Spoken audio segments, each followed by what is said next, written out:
और फिर जेनो अपने मन में सोचता है कि वो तो कह रहा था कि सिर्फ 2 ही बंदे हैं जिनको वो चीजें मिली हैं। अगर ऐसा है तो हमारे मल्टीवर्स में ज्यादा खतरा नहीं है। अगर 2 से ज्यादा लोग होते तो हम बहुत ज्यादा खतरे में आ गए होते, क्योंकि मैंने उन चीजों की पावर महसूस कर रखी है और वैसे भी उन्हें उतारना तो नामुमकिन है। गोकू ने बहुत ट्राई करी लेकिन गोकू से भी वो नहीं निकला। लेकिन वो दूसरा वाला बंदा कौन है जिसके पास वही चीजें आई हैं? जिसके बाद हम देखते हैं गोकू और वेजिटा को, जो कि अर्थ में होते हैं और वो विस और बीरस के साथ खाना खा रहे होते हैं। जिसके बाद बीरस गोकू से पूछता है कि वैसे गोकू तुम्हें ये चीज मिली तो मिली कहाँ से? और फिर गोकू सारी चीजें बीरस को बता देता है और फिर बीरस मन में कहता है कि तो ग्रैंड जेनो एकदम सच बोल रहे थे, मतलब कि गोकू को ये चीजें वहीं से मिली हैं और यही चीज सेम टू सेम वेजिटा को भी वहीं से मिली है। लेकिन ये चीजें इन्हें दे कौन रहा है? और फिर बीरस दोबारा से पूछता है वैसे गोकू तुम्हें ये चीज पता है कि आखिर तुम्हें ये चीजें दी किसने है? तुम्हें कोई आइडिया है? और फिर गोकू बताता है कि एक ब्लैक शैडो थी जिसने मेरे सामने ही ये डिब्बा रखा था और उसी डिब्बे के अंदर मेरे को ये चीजें मिली। और फिर बीरस कहता है एक ब्लैक शैडो, सुनने में तो बहुत अजीब लग रहा है। और फिर विस कहता है कि लॉर्ड बीरस अगर वो कोई भी हो तो वो अपनी आइडेंटिटी क्यों ही दिखाएगा, वो तो साफ साफ छुप के ही आएगा ना। और फिर बीरस कहता है हाँ विस तुम ये चीज तो सही कह रहे हो। इस पे वेजिटा कहता है कि वैसे लॉर्ड बीरस आप तो यहाँ पर किसी काम से आए थे तो आप वो काम कर क्यों नहीं रहे हो? और फिर बीरस कहता है कि वेजिटा मैं अपना काम कर ही रहा हूँ। और फिर गोकू कहता है कि वैसे लॉर्ड बीरस आपका वो काम है कैसा जो कि आप अभी बैठे बैठे कर रहे हो? क्या आपका काम खाना खाना है? को सुन के बीरस कहता है कि चुप करो, मैं कैसे भी अपना काम कर सकता हूँ और वैसे भी वो काम मैं तुम्हें क्यों बताऊँ। और दूसरी साइड हम देखते हैं ग्रैंड प्रीस्ट को, जो कि कहीं पर ही खड़ा होता है और वो अपने मन में सोच रहा होता है कि मैंने अभी तक 5-6 यूनिवर्स चेक कर लिए हैं और मेरे को वहाँ पर ऐसी कोई चीज नहीं मिली है जिनसे वो लोग स्ट्रॉन्ग हो चुके हैं। तो इसका मतलब है कि अब इन्हीं बचे यूनिवर्स में कुछ लोग होंगे और इतना तो मेरे को पता ही है कि गोकू के पास वो चीज है। तो इसका मतलब है कि दूसरी चीज कोई दूसरे ही यूनिवर्स में होगी और वैसे भी वो सेम ही यूनिवर्स में वैसी चीज क्यों ही बांटेगा। मैं यूनिवर्स 7 को सबसे लास्ट में चेक करूंगा, यूनिवर्स 7 से पहले मैं इन सबको चेक कर लेता हूँ। और हम देखते हैं ग्रैंड प्रीस्ट ऐसा ही करता है, वो यूनिवर्स 7 को चेक नहीं करता है और वो बाकी यूनिवर्स को चेक करता है। लेकिन उसे फिर बाद में पता चलता है कि वो जो भी है उसने सिर्फ यूनिवर्स 7 में वो चीजें बांटी हैं। मैंने अब तक सारे यूनिवर्स चेक कर लिए हैं सिवाय यूनिवर्स 7 के और मेरे को अभी तक कोई भी नहीं मिला है। तो इसका मतलब है कि उसने यूनिवर्स 7 में ही ये चीज करी है। और फिर ग्रैंड प्रीस्ट सीधे ही यूनिवर्स 7 में चेकिंग करने चले जाता है। और फिर हम देखते हैं गोकू और वेजिटा को और फिर वेजिटा गोकू से कहता है कि चलो कैकरॉट अब हम कहीं जाते हैं और वहाँ पर हम थोड़ी बहुत ट्रेनिंग कर लेते हैं। और फिर गोकू कहता है कि वेजिटा वैसे हमें ट्रेनिंग करने की क्या ही जरूरत है? और फिर वेजिटा कहता है कि कैकरॉट चाहे हमें कुछ भी मिल जाए लेकिन हम ट्रेनिंग करना कभी नहीं भूलेंगे और अगर तुम्हें ट्रेनिंग नहीं करनी है तो मत करो, मैं ही अकेले ट्रेनिंग करने चले जाता हूँ। और फिर बीरस गोकू से कहता है कि जाओ गोकू तुम वेजिटा के साथ ट्रेनिंग करो। और फिर गोकू कहता है लेकिन लॉर्ड बीरस मेरा अभी ट्रेनिंग करने का मन नहीं है। और फिर बीरस कहता है जैसा बोला वैसा करो गोकू। और गोकू कहता है कि चलो ठीक है लॉर्ड बीरस। और हम देखते हैं गोकू और वेजिटा कहीं दूर जंगलों में जाके ट्रेनिंग करने लगते हैं और विस और बीरस भी उन्हें छुप छुप के देख रहे होते हैं। लेकिन उसी वक्त पे ग्रैंड प्रीस्ट बीरस और विस के पास पहुंच जाता है और उसको देखकर बीरस थोड़ा सा घबरा जाता है और बीरस कहता है कि लॉर्ड ग्रैंड प्रीस्ट आप यहाँ पर क्यों आए? और फिर ग्रैंड प्रीस्ट बताता है कि बीरस और विस क्या तुमने अभी तक गोकू में कुछ चेंजेस या फिर कुछ अलग बर्ताव महसूस किया? और फिर बीरस बताता है कि नहीं अभी तक गोकू को कुछ नहीं हुआ है, वो अभी भी नॉर्मल ही है। और फिर ग्रैंड प्रीस्ट उस बीइंग की सारी बातें बीरस और विस को बता देता है, जिसको सुन के बीरस कहता है कि अच्छा।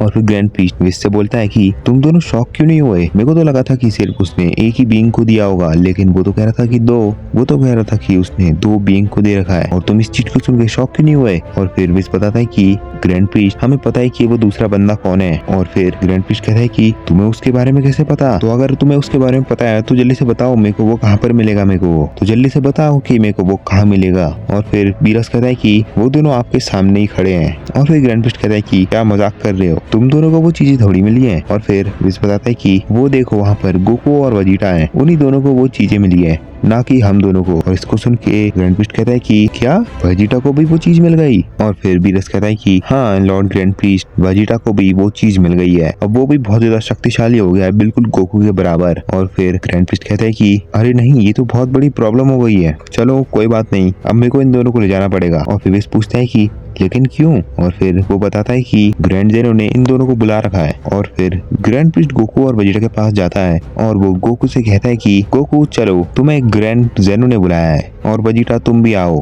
और फिर गोकू कहता है कि लेकिन हमें ग्रैंड जेनो ने किस लिए बुलाया है। और फिर ग्रैंड फिश कहता है कि मेरे को ये सब चीजें बताने का टाइम नहीं है, तो जल्दी से तुम दोनों मेरे साथ चलो। और हम देखते हैं वो तीनों जेनो के पैलेस में चले जाते हैं। जिसके बाद जेनो कहता है कि ग्रैंड फिश तुम ये वेजिटा को क्यों ले आए, इसको तो कुछ चीज नहीं मिली है, लेकिन तुम इसे क्यों ले आए। और फिर ग्रैंड फिश बताता है कि वेजिटा को भी सेम वैसे ही ग्लव्स मिले हैं और उसको पहनने के बाद वो भी बहुत ज्यादा स्ट्रॉन्ग हो चुका है, तो इसलिए मैं इन दोनों को यहाँ पर लाया हूँ। और मैंने सारे यूनिवर्स में चेक कर लिया और मेरे को ये पता लगा कि वहाँ पर उन सारे यूनिवर्स में से किसी भी यूनिवर्स के कैरेक्टर को ऐसी चीजें नहीं मिली है सिवाय गोकू और वेजिटा के। इन दोनों को हुई वही स्पेशल चीज मिली है। तो सुन के जेनो कहता है कि ओ अच्छा, तो तुम दोनों को वो चीज मिली है, लेकिन वेजिटा तुमने वो ग्लव्स क्यों पहने जबकि तुम्हें ये चीज पता थी कि उसे तुम उतार नहीं पाओगे। और फिर वेजिटा कहता है कि लेकिन मैंने ऐसा भी क्या कर दिया, मैंने तो सिर्फ नॉर्मली वो ग्लव्स ही पहने हैं, इसको पहनने से कौन सा बड़ा खतरा आ गया। और फिर जेनो कहता है कि खतरा आ गया तभी तो मैं तुमसे ये बोल रहा हूँ। और फिर जिस पे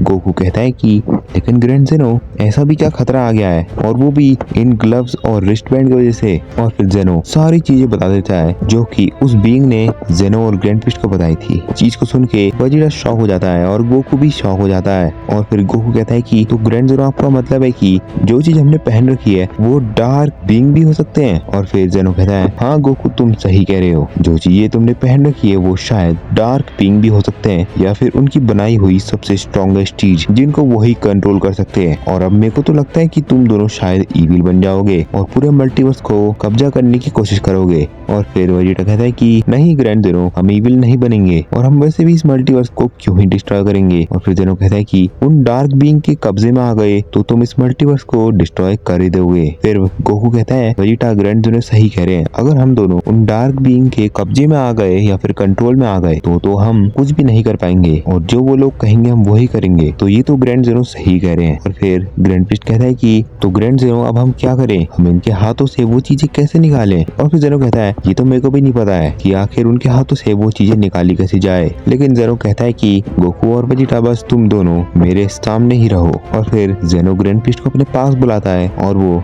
ग्रैंड फिश के कान में कुछ कहता है। फिर ग्रैंड फिश कहता है कि हाँ ग्रैंड जेनो ने भी यही कहा था, क्या पता इससे हमें ये पता लगे कि ये दोनों ईविल बन रहे हैं या नहीं। फिर जेनो कहता है हाँ ग्रैंड फिश, तभी तो इसलिए मैंने इन दोनों को यहाँ पर बुलाया है। और फिर हमें किसी दूसरे ही मल्टीवर्स में कुछ लोग दिखाए जाते हैं जिनमें से एक बीइंग कहता है कि तो अब हम जेनो के मल्टीवर्स में कब हमला करने चले, वैसे भी मैंने जो चीजें दी थी वो उन दोनों लोगों ने पहन ली है और बस कुछ ही देर बाद हमारी चीजें उन्हें ईविल बनाना शुरू कर देगी और वो कुछ ही देर बाद हमारे कब्जे में हो जाएंगे। जिसके बाद उन बीइंग्स का लीडर कहता है बस थोड़ी देर और, जब तक वो दोनों ईविल नहीं बन जाते या फिर हमारे कंट्रोल में नहीं आ जाते हैं तब तक हम जेनो के मल्टीवर्स में अटैक नहीं करेंगे, बस थोड़ी देर ही तो रुकना है। जिसके बाद हम अपनी काम को बहुत ही आसानी से कर लेंगे, फिर हम उसके पूरे मल्टीवर्स को राज करेंगे और ऐसी करके हम पूरे ओमनीवर्स में भी राज कर लेंगे, क्योंकि हमसे ज्यादा स्ट्रॉन्ग तो कोई है ही नहीं। और फिर हमें गोकू और वेजिटा को दिखाया जाता है जो कि जेनो के आगे ही होते हैं और जेनो कहता है कि ग्रैंड फिश मैं यहाँ पर बोर हो रहा हूँ, अब मैं क्या करूँ।